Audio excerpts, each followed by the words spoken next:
പേര് ഓമന. ഞാൻ ചിറ്റലഞ്ചേരിയിൽ നിന്നാണ് വരുന്നത്. അപ്പോൾ ഞാൻ കഴിഞ്ഞ ആഴ്ചയാണ് ഇവിടെ വന്നത്. ഒരു 3-4-5 വർഷമായിട്ട് എനിക്ക് വയറിൻ്റെ ഒരു ഭാഗത്ത് നല്ല മുഴയുണ്ടായിരുന്നു. അതുപോലെ ഈ മാറത്ത് ഒരു മുഴയുണ്ടായിരുന്നു. അപ്പോൾ അത് നല്ല വേദനയായിരുന്നു. പക്ഷേ എൻ്റെ മോൻ വയ്യാതെ കിടക്കുകയാണ്. 13 വർഷമായിട്ട് അവൻ കിടക്കുന്ന കുട്ടിയാണ്. അപ്പോൾ അതുകൊണ്ട് ഒരു ആക്സിഡൻറ്റ് പറ്റി. അപ്പോൾ ആരെക്കൊണ്ടും പറയാൻ പറ്റില്ല. അപ്പോൾ ഇനിയിപ്പോൾ ഇത് നോക്കാൻ പോയാൽ എന്ത് പറയുന്നുള്ളത് എനിക്കറിയില്ല. അപ്പോൾ ബാത്റൂമിൽ പോണതെല്ലാം എനിക്ക് ബുദ്ധിമുട്ടാണ്.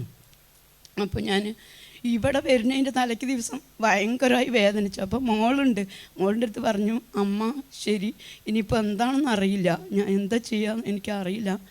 അവരെ കൊണ്ടൊന്നും പറഞ്ഞിട്ടില്ലെങ്കിലും ഞാൻ പറഞ്ഞു, എനിക്ക് നല്ല വേദനയുണ്ട് മക്കളെ, ഇനിയിപ്പോൾ എന്തും ചിലപ്പോൾ സംഭവിക്കും തോന്നുന്നുണ്ട്, അത്രയ്ക്ക് എനിക്ക് സഹിക്കാൻ വയ്യ എന്ന് പറഞ്ഞു. പക്ഷേ അന്ന് വൈകുന്നേരത്തെ എനിക്കൊരു പരിചയമുള്ള, ഞങ്ങൾ കൂട്ടായ്മയ്ക്ക് പോണവരാണ്.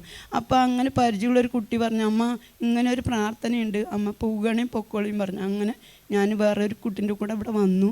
അന്ന് നന്നായി എനിക്കിവിടെ പ്രാർത്ഥിക്കാൻ പറ്റണേ ഉണ്ടായില്ല.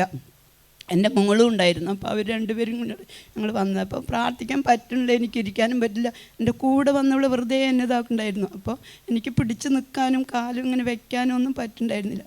പക്ഷേ ശക്തമായി വേദനയുണ്ടായിരുന്നു ഇവിടുന്ന്. അത് കഴിഞ്ഞ് അച്ഛൻ എൻ്റെ തലയ്ക്ക് കൈവച്ച് പ്രാർത്ഥിച്ചു. ആ വേദന അതുപോലെ ശരീരം എൻ്റെ അങ്ങനെ കുഴഞ്ഞു പോകണ മാതിരിയായിരുന്നു. അതെൻ്റെ മോനെ അങ്ങോട്ടും ഇങ്ങോട്ടും എടുക്കുകയൊക്കെ ചെയ്യണം.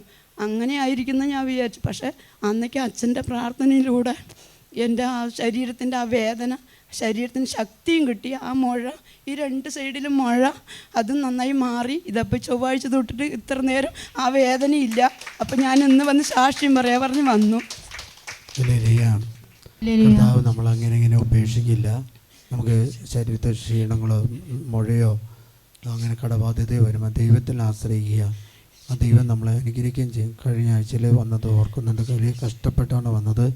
അവർ കൗൺസിലിങ്ങിനെ നോക്കി, പക്ഷേ അവസരം കിട്ടിയില്ല. പിന്നീട് ചെയ്യാമെന്ന് പറഞ്ഞ് വിട്ടൊരു കുടുംബമാണ്. ആ ശരീരത്തിലെ 2 മുഴകളും ആ പ്രാർത്ഥിക്കുന്ന സമയത്ത്, ശുശ്രൂഷയിൽ പങ്കെടുക്കുന്ന സമയത്ത് പോയി. ഒരച്ഛൻ പ്രാർത്ഥിച്ചെന്ന് പറഞ്ഞാൽ ഈശോയ്ക്ക് വേണ്ടി ഈ ലോകത്തിൽ ശുശ്രൂഷ ചെയ്യുന്നവനാണ് ഒരു വൈദികൻ.